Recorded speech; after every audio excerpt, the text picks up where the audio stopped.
ሰላም ጤና ይስጥልኝ ተከብራችሁ ተመልካቾቻችን ይህ በብስራት የዩቲዩብ ቻናል ወደ እናንተ የሚተላለፈው የሀገር ውስጥና የባህር ማዶ የመረጃ ሰዓታችን ነው። መረጃዎቹን ወደ እናንተ ያደረስኩ ሰምሃር አለባቸው ከመላው የስቱዲዮ ባለሙያዎች ጋር አብሬያችሁ ቆይታ የማደርግ ይሆናል። በቅድሚያም ወደ ሀገር ውስጥ መረጃዎች እንለፍ። የጉበት ህመም ከፍተኛ ደረጃ ላይ ሲደርስ የንቃት መቀነስና የአይምሮ መዛባትን ያስከትላል ተባለ።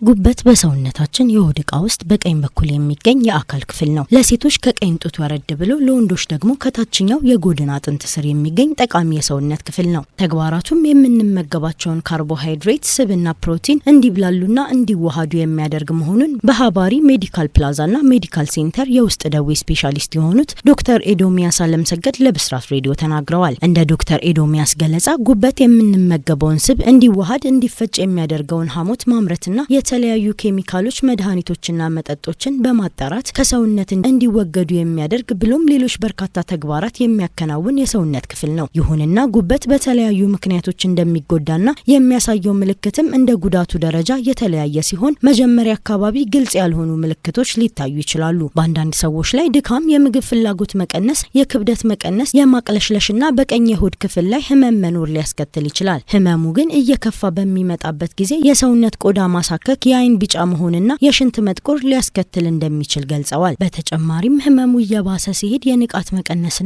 የአይምሮ መዛባት ሊያስከትል እንደሚችል ተናግረዋል። እንዲሁም ብዙ አይነት የጉበት ህመም መኖሩን አንስተው ከነዚህም ውስጥ ከቫይረስ ጋር የሚመጡ ኢንፌክሽኖች፣ በአልኮል መጠጥ፣ ከውፍረትና ከስብ ክምችት፣ በዘር የሚተላለፉና ሌሎችም የጉበት ህመሞች መኖራቸውን ገልጸዋል። የአልኮል መጠጥን በመተው ውፍረትን በመቀነስና ክትባት በመውሰድ የጉበት ህመምን መከላከል እንደሚቻል ዶክተር ኤዶሚያስ አለምሰገድ ጨምረው ለብስራት ሬዲዮ ተናግረዋል ስትል ምህረት ታደሰ ዘግባለች።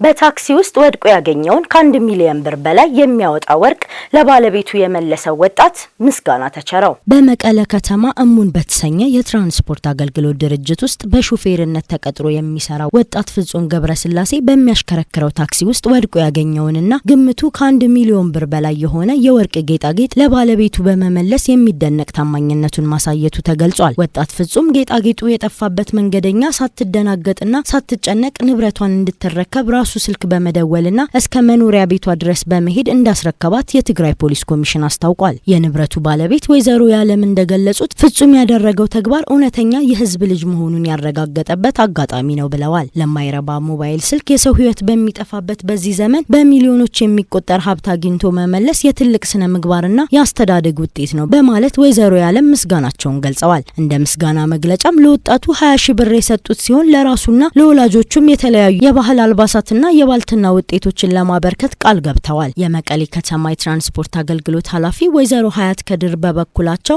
እሙን የትራንስፖርት አገልግሎት የጀመረው ዲጂታልና ዘመናዊ አሰራርን በተግባር የታመነ መሆኑን ይህ አጋጣሚ አረጋግጧል ብለዋል። በድርጅቱ ስም ለወጣት ፍጹም ገብረስላሴ የምስክር ወረቀትና ከፍተኛ አድናቆት ያበረከቱ ሲሆን የትግራይ ፖሊስ ኮሚሽን ተወካይ ኮማንደር ጌታቸው ገብረ ህይወትም ይህ በጎ ተግባር ለሌሎች ወጣቶችና አገልግሎት ሰጪዎች እንደ ትልቅ ተሞክሮ ሊወሰድ እንደሚገባ ብስራት ሬዲዮ ሰምቷል ስትል ሰብል አበበ ዘግባለች።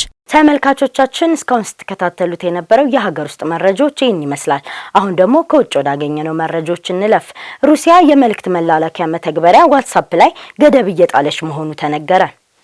ክሬምሊን የመልእክት መላላኪያ መተግበሪያዎች ላይ ገደቦችን ማጠናከሩን ተከትሎ ሩሲያ በሀገሪቱ ውስጥ ዋትስአፕን ሙሉ ለሙሉ ለማገድ ሞክራለች ሲል ኩባንያው ገልጿል። የሜታ ንብረት የሆነው ዋትስአፕ እርምጃው በሩሲያ ከሚገኙ ከ100 ሚሊዮን በላይ የሚሆኑ የመተግበሪያ ተጠቃሚዎች ወደ መንግስታዊ የስለላ መተግበሪያ ለመግፋት ያለመ ነው ብሏል። የክሬምሊን ቃል አቀባይ ዲሚትሪ ፔስኮቭ እንደተናገሩት ሜታ ህጉን የሚያከብርና ወደ ውይይት ከገባ ስራውን መቀጠል ይችላል፣ ነገር ግን እምቢ ካለ ምንም እድል አይኖረውም ሲሉ አስታውቀዋል። የሩሲያ የኢንተርኔት ተቆጣጣሪ በዚህ ሳምንት መጀመሪያ ላይ የደህንነት እጦትን በመጥቀስ የመላላኪያ አፕ ቴሌግራምን እየታገደ ነው ብሏል። ቴሌግራም በሩሲያ ውስጥ በጣም ታዋቂና በዩክሬን ጦርነት ወቅት በሰፊው ጥቅም ላይ እየዋለ ይገኛል። የጦርነት ደጋፊ ጦማሪያን እርምጃው በመሬት ላይ ያለውን ግንኙነት እያስተጓጎለ ነው ሲሉ ቅሬታቸውን ገልጸዋል። ሩሲያ ዋትስአፕና ቴሌግራምን የሩሲያ ተጠቃሚዎችን ዳታ በህግ በተደነገገው መሰረት በሀገሪቱ ውስጥ ለማከማቸት ፈቃደኛ አልሆነም ስትል ከሳለች። ዋትስአፕ የሰዎችን ግንኙነት ለመጠበቅ የተቻለውን ሁሉ